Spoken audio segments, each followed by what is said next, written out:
எனக்கென ஏற்கனவே பிறந்த வலிவலோ இதயத்தை கயிறு கட்டி இழுத்த வலிவலோ ஒளிர் சிந்தும் இரு கண்கள் உயிர் வாங்கும் சிறு இதழ்கள் என்னுள்ளே என்னுள்ளே ஏதேதோ செய்கிறதே.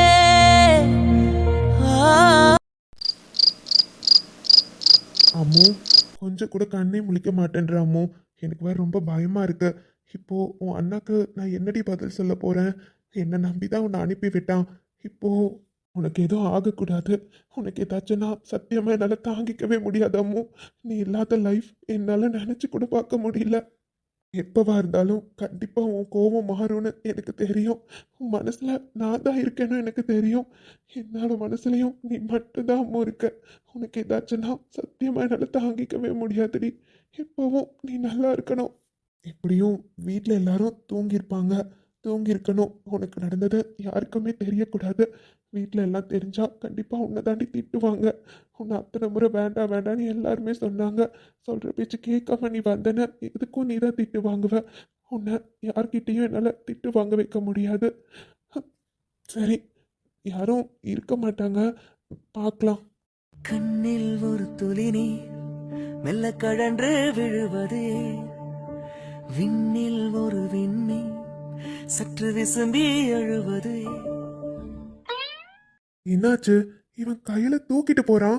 அவ உள்ளங்கை கடந்து எங்கோ அழுகிய நிமிடங்களை மெல்லச்சிறை செய்யவே காதல் மீண்டும் பதிவு செய்தே. சாரி அம்மு, எல்லாம் என் தப்பு தான். உன் கூடவே இருந்திருக்கணும். உன்னை தனியா விட்டுருக்கவே கூடாது.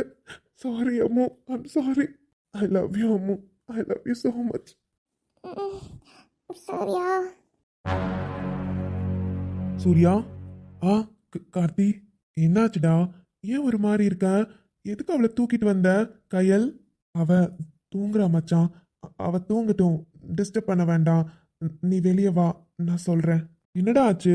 கூப்பிட்டா கூட எந்திரிக்க மாட்டேன்றா. நீ என்னன்னா ஏதோ ஒரு மாதிரி இருக்க. என்னாச்சு சூர்யா? ஏதோ ப்ராப்ளமா? அத மச்சான், சாரிடா. எல்லாம் என் தப்பு தான்டா, என்னால தான். டேய், என்ன பேசிட்டு இருக்க?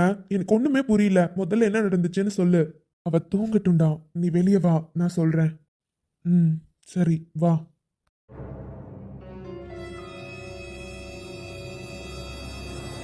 இப்ப என்ன நடந்துச்சுன்னு சொல்ல போறியா இல்லையா?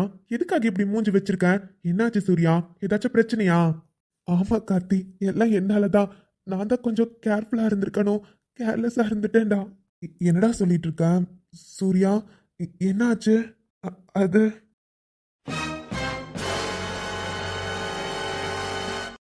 என்னடா சொல்ற? ம், யாருடா அவன்? அவன் மட்டும் என் கையில கிடைச்சான் செத்தா இன்னைக்கு. யாருடா அவன்? அவன் யாருன்னு எனக்கு தெரியாதுடா. நான் இதுக்கு முன்னாடி அவனை பார்த்ததில்ல. ஸ்ரீயோட அண்ணாவோட ஃப்ரெண்டு போல. ஆனா இப்படி நடந்துப்பான்னு சத்தியமா யாருமே எதிர்பார்க்கல. எனக்குமே செம்ம ஷாக்குடா. அதான் சி, ஒரு பொண்ணுகிட்ட எப்படி நடந்துக்கணும்னு கூட தெரியல. அவங்க வீட்ல இதெல்லாம் சொல்லி கொடுத்து வளர்த்த மாட்டாங்களா? கூட அக்கா தங்கச்சிங்க பிறந்திருந்தா தெரிஞ்சிருக்கும். இவன மாதிரி ஆளுங்க இன்னும் இருக்கிறனாலதான் பொண்ணுங்களை எங்கேயுமே தைரியமா அனுப்பவே முடியல. ஏன் சொந்தக்காரங்க வீட்டுக்கு, தெரிஞ்சவங்க வீட்டுக்கு ஏதாச்சும் ஃபங்க்ஷனுக்கு அனுப்பணும்னா கூட கூட யாரையாச்சும் அனுப்ப வேண்டியதா இருக்கு. தனியா ஒரு பொண்ணால எங்கேயுமே போக முடியல. சி, என்ன மனுஷங்களோ இவங்கலாம். இந்த காலத்துலயும் இப்படியும் இருக்காங்கடா. சரி, நீ எதுக்காக இப்படி மூஞ்ச வச்சிருக்க? இதுல உன் மேல எந்த தப்புமே இல்ல. நீ எதுக்காக இப்படி இருக்கன்னு எனக்கு தெரியல இப்போ. இல்ல கார்த்தி, நான் கையில் கூடவே இருந்திருக்கணும். நீ என்ன நம்பி தானே அவளை அனுப்பிவிட்ட. எனக்கு ஒரே குற்ற உணர்ச்சியா இருக்குடா. அவளுக்கு இந்த மாதிரி ஒரு நிலைமை ஆனதுக்கு நான் தானே காரணம். அவள் ஃப்ரெண்ட்ஸ் கூட சந்தோஷமா இருக்கணுன்றதுக்காக தான் நான் பக்கத்துல இருக்கக்கூடாதுன்னு நினைச்சு கொஞ்சம் தூரமா இருந்தேன். ஆனா இப்படி நடக்கும்னு சத்தியமா நான் எதிர்பார்க்கலடா. சாரிடா மச்சான், நீ என்ன நம்பிதான் அவளை கூட அனுப்பி வச்ச. ஆனா உன் தங்கச்சிய இப்படி ஒரு சூழ்நிலையில கொண்டு வந்து கொடுத்துருக்கேன். சாரிடா. இங்க பாரு சூர்யா, இதெல்லாம் உன் மேல எந்த தப்புமே இல்ல. அவனை நீ எதுவுமே பண்ணாம வந்திருந்தாதான் உன் மேல எனக்கு கோவம் வந்திருக்கும். இதுக்கும் உனக்கும் என்னடா தப்பு இருக்கு? அவ கூட தான் நீ இருந்திருக்க. அவளுக்கு கொஞ்சம் ஃப்ரீடம் கொடுத்துருக்க. இதுல எந்த தப்பும் இல்ல. இதுல உன் மேல எந்த மிஸ்டேக்கும் இல்ல. முதல்ல இப்படி மூஞ்ச வைக்கிறாத. ஆமாம், அவளை ஏதாச்சும் ஹாஸ்பிட்டல் கூட்டு போகணுமா? அண்ணாவை எழுப்பட்டுமா? இல்லடா, வரப்ப நான் ஹாஸ்பிட்டல் போயிட்டு தான் வரேன். என்ன? ஆமாடா, எப்படி அவளை அப்படியே கூட்டிட்டு வர சொல்ற? என்னாச்சோ ஏதாச்சோன்னு பயமா இருக்கா இல்லையா? அவனுங்க என்னமோ தூக்க மாத்திரைன்னு தான் சொன்னானுங்க. வேற ஏதாச்சும் கொடுத்துருந்தா என்ன பண்ண முடியும்? அதான் ஹாஸ்பிட்டல் போய் செக்அப் பண்ணிட்டு தான் வந்தேன். டாக்டர் சொல்லி தான் அனுப்புனாங்க. ஒன்றும் பிரச்சனை இல்லையா? காலையில நார்மலா எந்திரிச்சிருவாளாம். ஒன்றும் பிரச்சனை இல்லை. அப்புறம் ஒரு இன்ஜெக்ஷன் போட்டு தாண்டா அனுப்பியிருக்காங்க. அதான் நல்லா தூங்கிட்டு இருக்கா. ஒன்றும் இல்லை. ஓ, சரிடா. அப்புறம் இது அவளுக்கு தெரிய வேண்டாம் கார்த்தி. அவளுக்கு தெரிஞ்சா ரொம்ப ஃபீல் பண்ணுவாடா. ப்ளீஸ் வீட்டில் யார்கிட்டயும் சொல்லாத. அப்புறம் எல்லாரும் அவளை தான் திட்டுவீங்க. அது பாவம்டா, அவ ரொம்ப கஷ்டப்படுவா. நீ சொல்றது புரியுது. ஆனா இது அண்ணா கிட்டலாம் சொல்லாம இருக்க முடியாது சூர்யா. அண்ணா கிட்ட சொல்றேன். ஆனா அவளுக்கு தெரியாம பாத்துக்கிறோம். நிஜமா அவளுக்கு தெரிஞ்சா கண்டிப்பா அவ ஃபீல் பண்ணுவா. நான் சொல்ல மாட்டேன்டா. ம், சரி. இப்ப நீ மூஞ்ச மாத்த போறியா இல்லையா? போதுமா? அப்புறம் காலையில் ட்ரெஸ் எடுக்க போனோம், ஞாபகம் இருக்கா? சாயந்தரமே ஆன்ட்டிக்கு ஃபோன் பண்ணி சொல்லியாச்சு. ஆன்ட்டி காலையில் வந்துடுறேன்னு சொன்னாங்க. நீ இன்னைக்கு ஒன் டே இங்கே ஸ்டே பண்ணிக்கோ. இல்லை கார்த்தி, நான் வீட்டுக்கு போயிட்டே வரேன். ஒரு மாதிரி இருக்குடா, ப்ளீஸ். என்ன லூஸாடா? டைம் என்னன்னு பார்த்தியா? 10 மணிக்கு மேலே ஆகுது. இந்நேரத்துக்கு வீட்டுக்கு போய் ஆன்ட்டிக்கு நான் ஏற்கனவே கால் பண்ணி சொல்லிட்டேன். அவங்க இந்நேரம் சாப்பிட்டு தூங்கியிருப்பாங்க. நீ இங்கே தான் ஸ்டே பண்ணுவேன்னு சொல்லியிருக்கேன். இந்நேரத்தில் போய் அவங்கள எழுப்பி டிஸ்டர்ப் பண்ணாத. புரியுதா? வந்து படுவா. அது என்னடா புதுசா யோசிக்கிறேன்? எப்பவும் ஸ்டே பண்ண சொன்னா ஸ்டே பண்ணுவதானே? இன்னைக்கு என்ன புதுசா யோசிச்சுட்டு இருக்கேன்? அதெல்லாம் இல்ல. இன்னைக்கு இங்கே ஸ்டே பண்ண. மார்னிங் அம்மா இங்க வந்துருவாங்க. ம், சரிடா. நீயும் டயர்டா இருப்ப. போய் ஃப்ரெஷ் அப் ஆயிட்டு தூங்கு போ. ம்.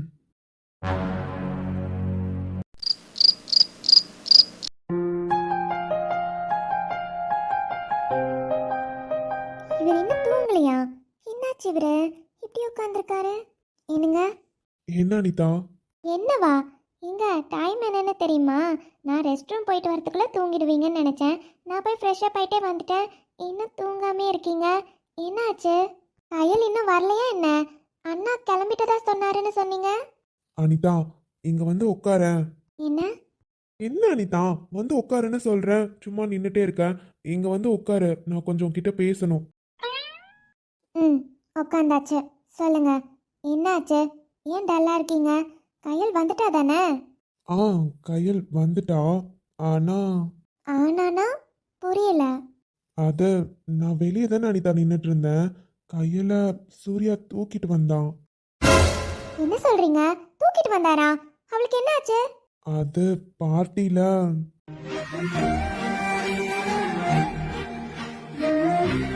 என்ன? ஏய், நீ எதுக்குடி இப்போ இவ்வளோ டென்ஷன் ஆகுற? அதெல்லாம் ஒன்றும் இல்லை. நான் தான் சொன்னேன்ல, சூர்யா எல்லாத்தையும் அடிச்சு போட்டு தான் தூக்கிட்டு வந்திருக்கான். இருந்தாலும் எனக்கு கையில் பார்க்கவே ஒரு மாதிரி கஷ்டமா இருக்கு. இதில் சூர்யா வேற ரொம்ப கில்ட்டியாக ஃபீல் பண்ணுறான். அவனை நம்பி அனுப்பி அவன் சரியா பார்த்துக்கலையோன்னு ரொம்ப டென்ஷனாக இருக்கான். அவனை எப்படி சமாதானப்படுத்துறதுன்னு எனக்கு தெரியல. என்னங்க சொல்றீங்க? அண்ணா எதுக்காக அவ்வளோ ஃபீல் பண்றாரு? எனக்கு புரியல. உண்மையா சொல்ல போனா அவர் இருந்தனால மட்டும்தான் கையலுக்கு எதுவுமே நடக்காம அவளை காப்பாத்தி கூட்டிட்டு வர முடிஞ்சது. அவரும் அந்த இடத்துல இல்லைன்னா அவளுக்கு என்ன வேணாலும் நடந்திருக்கலாம். நினைச்சு பார்க்கவே பயமா இருக்குங்க. வயசு பொண்ணுங்களை வெளியே அனுப்புறதுக்கே பயமா இருக்கு. இந்த காலத்துல எந்த பொண்ணுங்களுக்குமே சேஃப்டியே இல்லை. தெரியல அனிதா, மனசுக்கெல்லாம் ரொம்ப கஷ்டமா இருக்கு. அப்போ அவனுக்கு எவ்வளோ கஷ்டமா இருக்கும்னு நினைச்சு பாரு. அவனுக்கு கையல் தான் எல்லாமே. கையல் மேல உயிரா இருக்கான். ஆனா இவ தான் அவனை புரிஞ்சுக்கவே மாட்டேன்றா. எப்பதான் அவனை புரிஞ்சு ஏத்துப்பான்னு எனக்கு தெரியல. ஆனா அந்த இடத்துல அவன் எவ்வளோ ஃபீல் பண்ணியிருப்பான்னு நினைச்சு பாரேன். நீங்க எதுக்காக அப்படி நினைக்கிறீங்க? கையல் கிட்ட தான் நீங்க பேசி புரிய வச்சிருக்கீங்கல்ல. அவ தான் அண்ணா மேல எந்த கோபம் இல்லைன்னு சொல்லிட்டால. ஆனா ஏன் ஒத்துக்காம இருக்கான்னு எனக்கும் தெரியல. சரி, பார்க்கலாம். நீங்க எதுக்குங்க இப்போ அதையும் இதையும் யோசிச்சுட்டு இருக்கீங்க?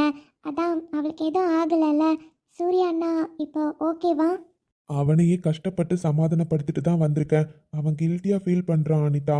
அவனால தான் எல்லாம் நடந்துருச்சோன்னு நினைக்கிறான். ஆனால் எனக்கு என்னமோ தோணிட்டே இருந்துச்சு தெரியுமா? அதனால தான் அவளை பார்ட்டிக்கு போக வேண்டாம் போக வேண்டாம்னு அத்தனை முறை நான் சொன்னேன்.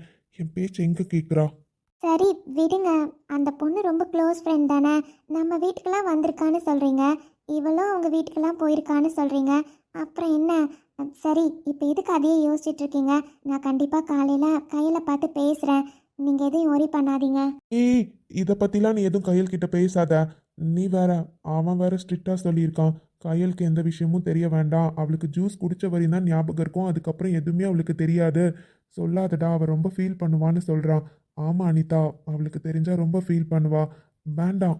அதுக்காக சொல்லாமே வாங்க இருக்க முடியும். என்ன பேசுறீங்க? அவ கேப்பால. அவ கேட்டா ஏதாச்சும் சொல்லி சமாளிச்சுக்கலாம். வேண்டாம் அனிதா. நீங்க இந்த மாதிரி நடந்ததுன்னு சொன்னாதான் இதுக்கப்புறம் அவ கேர்ஃபுல்லா இருப்பா. அவகிட்ட சொல்லாமே இருந்தா எப்படி? இல்லை அனிதா, பார்த்துக்கலாம். ம், சரி. அதை பற்றியே எதுக்கு இப்போ யோசிச்சுட்டு இருக்கீங்க? நிம்மதியாக படுத்து தூங்குங்க. காலையில் கடைக்கு வேற போகணும்ல, டைம் ஆகிடும். படுங்க. நான் போய் லைட் ஆஃப் பண்ணிட்டு வரேன். என்ன சொல்லிட்டு இருக்கேன்? அனிதா, இங்க வா. என்ன? இங்க நெஞ்சை பூ போல் கொய்தவளே, என்னை ஏதோ செய்தவளே, நெஞ்சை பூ. இங்க என்ன பண்றீங்க? ஒன்றும் இல்லை அனிதா, கொஞ்ச நேரம் என் கூடயே இரு. எனக்கு ஒரு மாதிரி இருக்குமா. என்னால் புரிஞ்சுக்க முடியுதுங்க. உங்களால் உங்கள் தங்கச்சிங்களுக்கு ஏதாச்சும்னா தாங்கிக்கவே முடியாது. அது எனக்கு நல்லாவே தெரியும். உங்களுக்கு உங்கள் தங்கச்சிங்கன்னா உயிர் தான். ஆனால் அவளுக்கு எதுவும் இல்லைல்ல, நல்லா இருக்கா. அதையே யோசிச்சுட்டு இருக்காதீங்க. தெரியல அனிதா, ஆனா ஏன் இப்படியும் இருக்காங்க நீயே சொல்லு. பொண்ணுங்களா மதிக்கவே மாட்டாங்களா? எத்தனை பொண்ணுங்க இந்த மாதிரி பாதிக்கப்பட்டிருக்காங்க தெரியுமா? எனக்கு தெரிஞ்ச எத்தனை பொண்ணுங்க. என் பெரிய தங்கச்சியும் ஒருத்தனை நம்பி இப்படிதான் ஏமாந்தா. உன்னையும் ஒரு பையன் இப்படிதான் அபியூஸ் பண்ணான். இப்ப பாரு, கையில கூட பொண்ணுங்களை வெளியே அனுப்புறதுக்கே பயமா இருக்கு அனிதா. ஏன் இந்த மாதிரி ஆளுங்க இருக்காங்கன்னு எனக்கு தெரியல. அவங்களுக்கெல்லாம் கூட அக்கா தங்கச்சிங்க பிறந்திருக்க மாட்டாங்களா? ஏன் அவங்கள பெத்தது கூட ஒரு அம்மா தானே? அப்படி இருக்கப்போ பொண்ணுங்களை மதிக்க சொல்லி கொடுக்க மாட்டாங்களா? மனசுக்கு ரொம்ப கஷ்டமா இருக்குடி. என்னன்னு தெரியல, ஏதோ தாட் வருது. ஒன்றும் இல்லை. நீங்கள் இந்த மாதிரி ஒரு இன்சிடெண்ட் நடந்தனால தேவையில்லாமல் அது இதுன்னு யோசிச்சுட்டு இருக்கீங்க. ஒன்றும் இல்லைங்க, எல்லாம் சரியாயிடும். ஆனால் இப்போல்லாம் தெரிஞ்சவங்களை கூட நம்ப முடியலங்க. ஒரு பொண்ணு ஒருத்தனை நம்பி வெளியே போகிறானா, எவ்வளோதான் தெரிஞ்சவங்களா இருந்தாலும் அவங்கள கூட நம்பி போக முடியல. ஏன்னா நல்லவன் மாதிரி நடித்து பொண்ணுங்களை ஏமாத்துறவங்களும் எத்தனையோ பேர் இருக்காங்க. எல்லாரும் உங்களை மாதிரி இருக்க மாட்டாங்க. இந்த காலத்தில் பொண்ணுங்களை காப்பாற்ற அவங்க வருவாங்க இவங்க வருவாங்கலாம் வெயிட் பண்ணக்கூடாதுங்க. பொண்ணுங்க அவங்களே தான் காப்பாற்றிக்கணும். வேறு வழி இல்லை. கேர்ஃபுல்லாக இருந்துக்கணும், சேஃப்டியாக இருந்துக்கணும். எப்போவும் சேஃப்டிக்கு சில திங்ஸ் கையிலே வச்சுக்கணும். வேறு என்ன பண்ணுறது? எல்லாம் போகிற போக்கில் போக வேண்டியதுதான். இங்க பாரு, இனிமே தனியாலாம் எங்கேயும் போகாத, சரியா? எப்பவும் வீட்டில் யாரையாச்சும் கூட்டிட்டு போ. இல்லைன்னா எங்கே போகணுன்னாலும் என்கிட்ட சொல்ல, நான் கூட்டிட்டு போகிறேன்.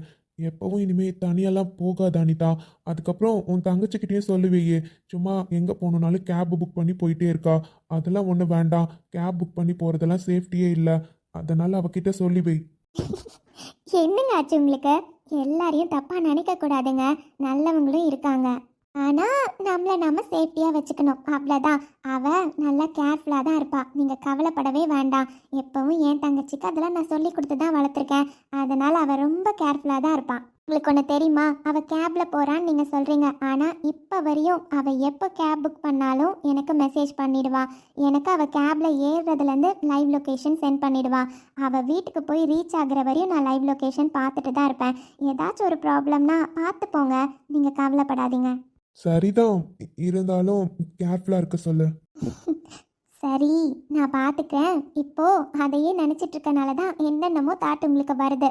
தூங்குங்க. ம், நீ இப்படியே இரு. கொஞ்ச நேரம் என் கூடயே இரு அனிதா. என்ன? சரிங்க. நீ தூக்கம் வந்தா அப்படியே தூங்கு, ஒன்றும் பிரச்சனை இல்லை, நான் பார்த்துக்கிறேன். என்ன? உங்கள் மேலையா? ஆ, ஏன்? நான் எவ்வளோ நாள் ஆசைப்பட்டிருக்கேன் தெரியுமா உங்கள் மேலே படுத்து தூங்கணும்னு. ஆனால் இன்னைக்கு என்ன அனிதா, பிடிக்கலையா என்ன? பிடிக்கலனா நீ. நான் அப்படி சொல்லவே இல்லையே. எனக்கு எந்த பிரச்சனையும் இல்லைப்பா. உங்கள் மேலே படுத்து தூங்குறதுல எனக்கு என்ன பிரச்சனை இருக்க போகுது? ஒன்றும் இல்லை. அப்போ ஓகே. சடனாக நீங்கள் எதுக்காக இவ்வளோ பயப்படுறீங்கன்னு எனக்கு தெரியல. ஆனால் தங்கச்சிக்கு ஒன்றுனே ரொம்ப பயந்துட்டீங்கன்னு மட்டும் எனக்கு தெரியுது. கவலைப்படாதீங்க, உங்கள் தங்கச்சிக்கு ஒன்றும் ஆகாது. அவள் நல்லா இருப்பா. என்ன, தூங்கு. ம், குட் நைட். ஆ, குட் நைட் அனிதா.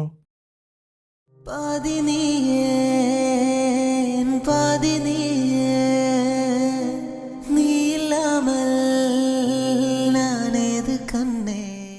உனக்கு தெரியாது அனிதா, இந்த வீட்டில் எல்லாருமே கையல் மேலே அவ்வளோ பாசமாக இருப்போம். ஏன்னா இந்த வீட்டோட கடைசி பொண்ணு, ஆட்டோமேட்டிக்காக அவன் மேலே எவ்வளோ பாசம் இருக்கும். முதல்ல எல்லாருக்குமே ஆண் குழந்தைங்க தான். அப்புறம் அப்பர்ணா பிறந்த உடனே அவன் மேலே உயிராகவே இருந்தோம். அதுக்கப்புறம் கையல் வந்ததுக்கப்புறம் அவன் மேலேயும் அவ்வளோ பாசம் வச்சுருப்போம். எங்களுக்கு அவங்க 2 பேருக்கு ஏதாச்சுன்னா சத்தியமாக தாங்கிக்கவே முடியாது. எங்கள் தங்கச்சிங்க தான் எங்களுக்கு எல்லாமே. தங்கச்சிங்களுக்கு அடுத்து ஒரு பொண்ணு மேலே நான் பாசமாக உயிராக இருக்கேன்னா அது நீ தான் அனிதா. என்னதான் நீ என் லைஃப்பில் நீ லேட்டாகவே வந்தாலும் எப்போவும் உன்னோட இடத்த வேறு யாரும் பிடிக்க முடியாது. அந்த அளவு எனக்கு சந்தோஷத்தை கொடுத்துருக்க. எப்போவும் நீ என் கூடவே இருக்கணும், எப்போவும் என் கூட இப்படியே இருக்கணும். என்னால் நீ இல்லாமல் இருக்க முடியாது அனிதா. அது நான் செல்ஃபிஷாக யோசிக்கிறேனான்னு எனக்கு தெரியாது. பட் நீ வந்ததுக்கு அப்புறம்தான் என்னோட லைஃப் கலர்ஃபுல்லாக மாறி இருக்கு. நீ இல்லாத ஒரு லைஃப்பை சத்தியமாக என்னால் நினச்சி பார்க்கவே முடியல. எனக்கு நீ எப்போவும் என் கூடவே இருக்கணும், நீ என் கூடவே இருக்கணும் அனிதா. இங்கே யாருக்கும் எதுவும் ஆக விட மாட்டேன், எதுவும் ஆகாது. நிழல் தரும் இவள் பார்வை வழி எங்கும் இனி தேவை. உயிரே உயிரே உயிர் நீதான் என்றார்.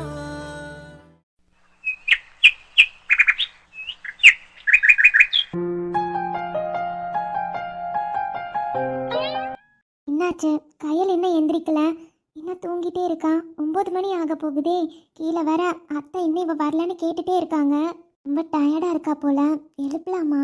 கயல் எந்திரிடா, டைம் ஆச்சு. கயல் கயல், டைம் என்ன தெரியுமா? 9 o'clock ஆக போகுதுடா. நாம கடைக்கு போகணும்ல, நியூ ட்ரெஸ் எல்லாம் எடுக்கணும்ல. எந்திரி கயல், எல்லாரும் ரெடியா இருக்காங்க. டைம் ஆச்சு, எந்திரிமா. என்ன அண்ணி பார்த்து என்னாச்சுமா? என்ன நீ சொல்றீங்க? 9 மணி ஆக போகுதா? இவ்வளோ நேரம் வரையும் நான் தூங்க மாட்டேனே அண்ணி. என்னாச்சு? ட்ரெஸ்ஸு கூட மாத்தாம தூங்கியிருக்கேன். ஆமா, நான் பாட்டிலேருந்து எப்போ வந்தேன்? எனக்கு எதுவுமே ஞாபகமே இல்லை அண்ணி. என்னாச்சு? எப்போ வந்தேன்? ரிலாக்ஸ் கயல், என்னடா ஆச்சு? ஒன்றும் இல்லைடா, 10 மணிக்கெலாம் வீட்டுக்கு வந்துட்டேம்மா. நீ என்ன என்ன நீ சொல்கிறீங்க? எப்படி வந்தேன்? எனக்கு எதுவுமே ஞாபகம் இல்லை அண்ணி. அங்கே பார்ட்டியில் ஒரு ஜூஸ் குடித்தேன். அதுக்கப்புறம் தூக்கம் வர மாதிரி இருந்துச்சு, தலை சுற்றுற மாதிரி இருந்துச்சு. அதுக்கப்புறம் என்னாச்சுன்னு சுத்தமாக ஞாபகம் இல்லை அண்ணி. நான் நான் எப்படி வந்தேன்? இது என்ன கேள்வி கயல்? எப்படி வந்தேன்னா? வந்துட்டம்மா, சூர்யா அண்ணா தான் கூட்டிகிட்டு வந்தாரு. நீ படுத்து தூங்கிட்ட போல. அப்படியா? சரிங்க அண்ணி. சூர்யா கூட தான் வந்தனா? ஆனால் எனக்கு எதுவுமே ஞாபகம் இல்லை. அதெல்லாம் ஒன்றும் இல்லை கயல், டயர்டாக இருக்கல்ல. அங்கே பார்ட்டியில் ஃப்ரெண்ட்ஸ் கூட பேசிட்டு விளையாடிட்டு அப்படி இருந்திருப்பேன். ஒருவேளை தூக்க கலக்கத்தோடு இருந்திருக்கலாம், அதனால் தூக்க கலக்கத்தோடையே வந்திருப்பாம்மா. அதான் உனக்கு சரியா எதுவும் ஞாபகம் இல்லை போல். ஒன்றும் பிரச்சனை இல்லை. இப்போ எதுக்கு? நீ விடு. அங்கே வர அத்தை கூப்பிட்டுட்டே இருக்காங்க. டைம் ஆயிடுச்சுமா, எல்லாருமே ரெடி ஆகிட்டாங்க. நீ மட்டும்தான் இன்னும் வரல. ஸோ சீக்கிரமாக ரெடியாகி வந்துடுறியா? அத்தை கேட்டுகிட்டே இருக்காங்க. நீ 10 நிமிஷத்தில் வந்துடுவேன்னு சொல்லிட்டு வந்திருக்கேன். சரிங்க நீ, நீங்கள் போங்க. நீ 10 நிமிஷத்தில் நான் ரெடியாகி வந்துடுறேன். சரிடா, நீ எதையும் யோசிக்காத. அதான் பார்ட்டிக்கு நல்லபடியாக போயிட்டு வந்தாச்சு தானே, அதையே எதுக்கு யோசிச்சுட்டு? இன்னைக்கு போய் என்ன மாதிரி ட்ரெஸ் எடுக்கலான்னு யோசிச்சுட்டு வா, சரியா? உன் அண்ணாவோட ரிசப்ஷனுக்கு ட்ரெஸ் எடுக்க போகிறோம். ஸோ எங்கள் கையில் நல்லா கிராண்டாக தானே ட்ரெஸ் போடுவா? சரிங்க அண்ணி. அண்ணி, அப்பன்னாக்கோட என்கேஜ்மெண்ட்டுக்கும் சேர்த்து தானே நீ ட்ரெஸ் எடுக்கிறோம்? ஆமாடா, 2 ட்ரெஸ்ஸு. Okay okay. அண்ணி, வைஷு வராங்க தானே? அது அண்ணி, வைஷுவையும் வர சொல்லுங்க அண்ணி. எனக்கு கம்பெனி கொடுக்க யாராச்சும் வேணும்ல. நீங்களாம் அண்ணா கூட போயிடுவீங்க, அப்பன்னாக்கா மாமா வருவார், அவங்க கூட போயிடுவாங்க. நான் மட்டும் தனியாக எப்படி இருக்கிறதா? வைஷு வர சொல்லுங்க. யார் கையெழி பொண்ணை தனியாக அனுப்ப போகிறாங்க? யாருக்கும் பேரா ட்ரெஸ் எடுக்கணும்லாம் இல்லை, எல்லாரும் ஒரே மாதிரி எடுத்துக்கலாம், சரியா? அது மட்டும் இல்லை, மாமா ஏற்கனவே அம்மா வீட்டுக்கும் சித்தி வீட்டுக்கும் கார் அனுப்பிட்டாங்க. அவங்கெல்லாம் வந்துடுவாங்க. நீ தான் இன்னும் ரெடி ஆகலை. ஓடு ஓடு, சீக்கிரமாக ரெடி ஆகிட்டு வந்துரு. சரிங்க நீ, நீங்கள் போங்க, நான் வரேன். சரிடா. என்னது இது புதுசாக இருக்கு? அண்ணி என்னென்னா தூக்க கலக்கத்தில் வந்திருப்பேன், எதுவுமே தெரியாதுன்னு சொல்கிறாங்க. ஆனால் தூக்க கலக்கத்தில் வந்தால் மட்டும் எப்படி எனக்கு எதுவுமே தெரியாமல் இருக்கும்? அங்கே கேக் கட் பண்ணது எதுவும் ஞாபகம் இல்லை. சூர்யா கூட வந்தேன்னு சொல்கிறாங்க, ஆனால் சுத்தமாக எதுவுமே ஞாபகம் இல்லையே. ஜூஸ் குடித்த வரையும் தான் ஞாபகம் இருக்குது. அப்புறம் ஒரு இடத்துல உட்காந்து எனக்கு தலை சுற்றுற மாதிரி இருக்குது, தூக்கம் வருதுன்னு ஜெனிக்கிட்ட சொன்னேன். அதுக்கப்புறம் என்ன ஆயிருக்கும்? எனக்கு எதுவுமே ஞாபகம் வர மாட்டேங்குதே. சரி, இப்போ இது உட்காந்து யோசிச்சுட்டு இருந்தா செட் ஆகாது. அப்புறம் அம்மா திட்ட ஆரம்பிச்சிருவாங்க. ஏற்கனவே அண்ணி வேற வந்து சொல்லிட்டு போயிட்டாங்க. சரி, பொறுமையாக பார்க்கலாம். நம்ம சூர்யா கிட்டே கேட்டு பார்க்கலாம். அவருக்கு தான் தெரியும்ல, அவர் சொல்ல போறாரு. போய் முதல்ல குளிச்சுட்டு ரெடி ஆகணும்.